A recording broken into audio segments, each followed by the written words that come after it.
welcome to Aviation United by AviationZorro. I'm delighted to be chatting with psychologist and founder of Hannon Counselling, Dr. Amanda Hannon. And today, Dr. Amanda will be chatting about divorce and providing some helpful tips to help you through this difficult time. A very good afternoon, Amanda. How are you? I'm doing well. How are you? Good. As always with all these podcasts, because it's kind of very worldwide or universal, so to speak. Where are you today? What part of the world? Oh, I am just south of Atlanta, Georgia, so over in the United States. Oh, very, very. And how's the weather? Is it nice and warm? It is very warm, but thankfully it's not as hot as it has been recently. So Right. That's a good excuse. Here in Ireland, it's kind of we don't know. It's like four seasons in one day. We kind of sure. go out with our suntan blocker, and then 2 hours later on, it's lashing out of the heavens, so to speak. But generally, we'll we'll crack on. So, welcome to the show, Amanda. Can you tell our listeners a little bit about your background? Sure. So I obtained my master's degree in clinical psychology from Western Kentucky University. And then I went ahead and got my PhD in counseling and school psychology at Florida State University. So everything over here in the States. And then I began working in college counseling centers, working with the college student population, doing counseling, doing groups, and even just some kind of education and outreach to this population. And then I decided to transition to private practice, and that's where I am currently. And this, again, just involves providing counseling services, helping people deal with depression, anxiety, relationship concerns. Oh wow! So the full caboodle, everything. Yes, pretty much anything and everything can end up in my lap, so to speak. Oh, so what about then? As they were chatting today about divorce, so why do couples get divorced? I mean, we go through, how do you say, a long time getting together.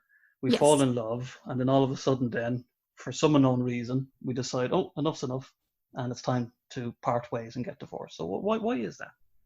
Well, there's kind of a long answer and a short answer to that, and I'll start with a short answer. Yeah. The most common reasons people give is feeling like their partner is not committed to the relationship, that there's too much arguing, maybe there's been infidelity and someone has strayed from the relationship, maybe the expectations weren't realistic to begin with of what a marriage would be. And kind of the longer answer to that is I don't think people are prepared for what marriage is, and I don't think everyone goes into a marriage really understanding the work that it takes, even when it's going well. So you mentioned there about expectations. So do you think sometimes when couples get into a relationship that maybe it's one side might think, they might have this kind of fantasy or romantic side that they think that this is the way marriage should be? Is that what you mean? So I think that can be part of it. I think that we have maybe even over romanticized what love and what marriage is. And of course, you can blame the media, you can blame movies, romance novels. And I think you can also kind of blame people for not talking about what marriage and love actually is. So I think about people being on social media posts, and you get one of two extremes. You get the people that are always complaining about Right. things going wrong, and Yeah. then you get the people that are depicting this seemingly perfect life.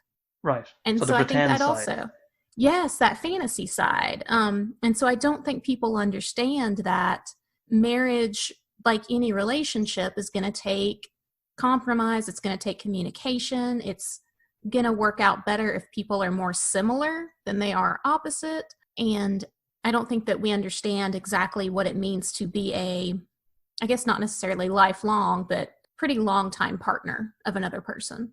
And can cultural kind of, not say differences, but say for example, you and I are speaking here today, and you Yeah. have an American and an Irish person. Does that have difficulty as well, maybe later on down the road? I think it could. And I think, if nothing else, and this is something I like to kind of bring in the personal when I feel like it's relevant and not oversharing. So, I'm from Tennessee and my husband's from Florida. Okay. And while that's not a huge divide, what happens if both of our parents, who still live back in our respective home states, get sick simultaneously? What do we do? Well, obviously you want to look after your parents, and you want Yeah, to go we back want to to. where they are. Yeah. Yeah, but if that happens in Tennessee and Florida, we've got to talk about these things. We've got to have a conversation about what is it going to mean years down the road, and how do we make that decision? And hopefully it's not going to go that way. But, we've had the discussion of, okay, if your parents need our help, okay, we're moving back there. If my parents need our help, okay, we'll move back to my hometown. And so I could see where something, I guess, even that practical could have lasting implications for people that are from different parts of the world. Is there any way then to recover from divorce? So has there been cases in the past where, couples have committed to the idea of divorce and then decided, well, actually, this is maybe we can work through this and stay together?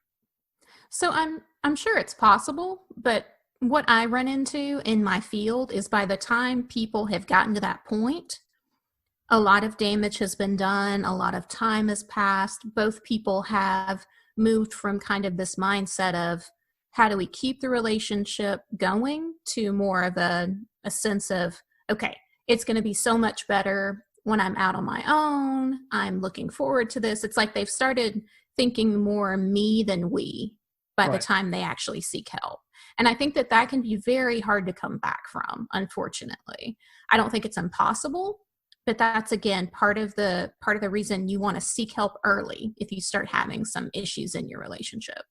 So with regards to seeking help, I mean, is it a case of doing kind of admitting that you have a problem first, or one person going to see counseling separately? Is that how it works, or is it best as a couple to try and resolve the issues? It could be either one, honestly. I think that, again, you hit the nail on the head with, who thinks it's a problem. So if only one person in the partnership thinks it's an issue, there is going to be a long road ahead of them, I would say, to working through things. If both people see that there are some difficulties where they're not talking to each other like they used to, maybe the level of intimacy has fallen off over the years. If both people are seeing and believe the same thing, at least in the sense that there is a problem, I think that's a great starting point to the couple then being able to go and seek help. And to answer your question about, does it have to be both? Can it be one person? The answer to that is yes, to both of those. It could be the couple. It could be each partner seeking help separately because maybe they need to work on themselves a little bit too. And can you force the issue, Amanda, in terms of, obviously we go back to the movies again, because we see these, the man or the woman, they kind of decide, we're going to get a divorce, and all of a sudden, like, one starts fighting for the marriage. Yes. Is it worth fighting for the marriage? I think that's a hard question to answer. You'd have to look at each situation separately. And I think that if you want something, then yes, you should have a conversation with a partner. So if it's your spouse that is wanting the divorce and you don't, I think you should talk to them about that. I think you should find out, okay, what is wrong? Are there things we can work on? Is it something I need to change? Is it something you need to change? And I think you should absolutely have those conversations and not just give up. Yeah. But unfortunately, in relationships, if both parties don't want to maintain the relationship, it's not going to work. Whether that's an indirect, the person just shuts down, or a more direct, I want a divorce. I do want out of this relationship. And so I think knowing when to cut your losses and recognize, if there isn't anything you yourself can do, I don't think there's anything wrong with that. Do we think that the grass is greener? I mean, we mentioned there again about we look at social media and so on, that you look at somebody else's life, and maybe your next door neighbors they walk out the front garden and they look like the perfect couple. Sure. And does that add pressure then to your relationship if you're already having difficulties? Oh, absolutely. Because again, I think it ties back into perpetuating this fantasy of what a relationship is. And, most couples, I think, like when we see people out in public, people aren't going to necessarily let on to the problems they're having. Most people are going to act like things are good. They're going to act like they're happy. And so again, we don't really know what goes on behind closed doors for a lot of relationships. But, if you are having trouble in your relationship and you see that everyone around you seems to be happy, everyone seems to have a great relationship, I think that is going to make you think, okay, there's obviously something wrong with me. There's obviously something wrong with our relationship. And man, the grass does look greener, over here on my neighbor's side of the fence. They look like things are going really well and they look like they're in love. And I think that that is going to be an issue, particularly if feelings of frustration, disappointment, loneliness have really taken hold in your relationship. Is it good, Amanda, as well to reduce our expectations? I know it sounds probably bad. Is that one of the biggest factors as well, is it? That our expectations are just so high. I think that it can be. And I think, again, it's these unrealistic expectations. When you're going into a relationship with another person, if you expect them to make you happy, if you expect them to be able to read your mind, if you expect them to never mess up, you are going to be disappointed Right. time and time again, because no one can make anyone else happy. That is a personal journey. No one can read your mind, not Yes. even me. I can try to extrapolate and try to pick up nonverbals, when Sure. I am counseling someone, and I may seem like a mind reader sometimes, but I assure you I am not. And people are going to screw up, and we have to make space for that to some extent. Of course, certain things, I would call it deal breakers that people Yes. should have in relationships, and that's actually very healthy. But I don't think that we stop and we don't think about that. It's not sexy to think about a relationship in practical terms. Yes. So it's not like the movie The Notebook with Rachel McAdams and Ryan Gosling. So our listeners Yeah. out there, so it's not like that. To move on then, what about divorce with children? I mean, how is it best? Because children themselves can be probably affected. I mean, you know more about this than what I do. But Absolutely. long term, maybe if parents are arguing, I don't know. I mean, how's best to manage them so they're kind of still happy? So the best thing to do, if you and your partner or spouse have reached a point where you're seriously considering divorce and things are going to change, I think you need to have a conversation with the kids as a family. So again, we try to protect our children, and I think sometimes we do that to a fault. And so in this situation, you need to sit down with your kids and speak to them on their level and tell them what's going on. Now, this doesn't mean you tell them the exact reasons behind the decision to separate or get a divorce. You don't need to start bashing your partner. You don't need to give them every single detail. So they don't need to know or need to have to process that mom or dad was unfaithful or that mom or dad is a huge jerk or something like that. But Yes. they need to know things are going to be different and that you still love them and that you are still going to be a family, but that's going to look differently. Yeah, it's a tough one. I mean, aviation professionals in general, a lot of them are away most of the time. I mean, probably not as much now because of the current situation around the world. Yeah. But I think that seems to be one of the biggest stressors because they are away from their kids a long period of time, or they might be away from their partners for a long period of time. And I suppose it builds up over that length of period, especially when maybe one part is away working and then while the other one's at home with the kids. But as you mentioned, yeah, it's best to discuss it with them and keep calm. So what then, Amanda, about right? Okay, we've decided, right, enough's enough, time to move on, and we Yeah. have all these wonderful possessions of cars and TVs and houses. Any advice on how to keep this all pleasant and friendly without losing the plot? I think that if both parties can remain focused on the fact that the easier this whole thing is, because it's already hard, and the less combative I am, the better for both of us. Because there are going to be issues and there are going to be high emotions when we're talking about money. That Yep. tends to be something that may even have been part of the reason the marriage fell apart, is maybe there were financial issues, maybe people didn't agree on how to spend the finances, and so it may already be a very contentious topic.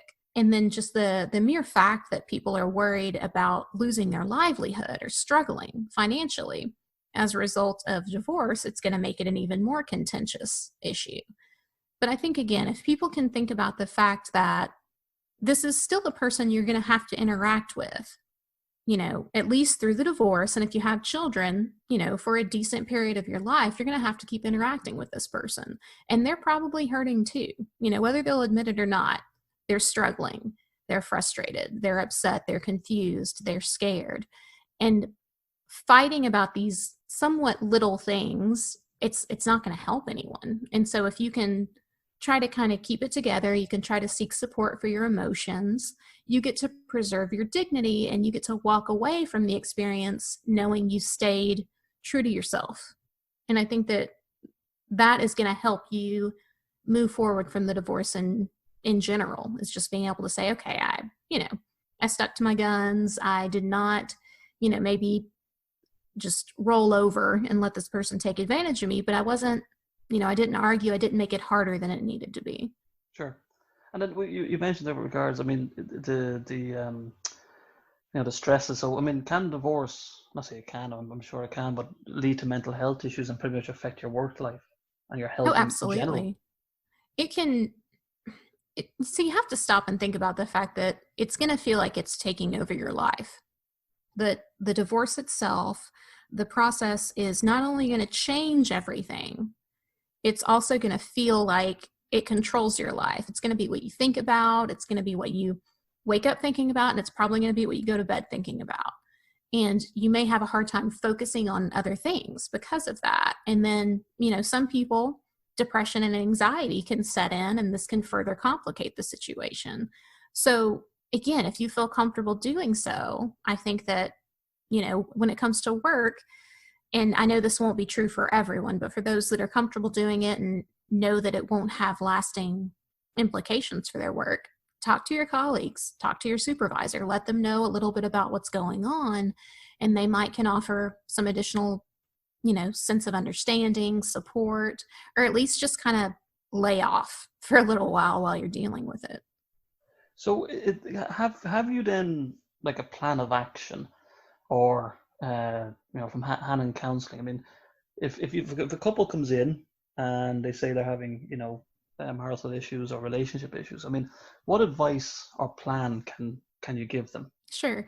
So what I would say, and this may be kind of a roundabout way of answering that, get help early. When someone comes in for the first time, I'm going to be curious how long the problem has been going on. And that's going to give me a few different pieces of information.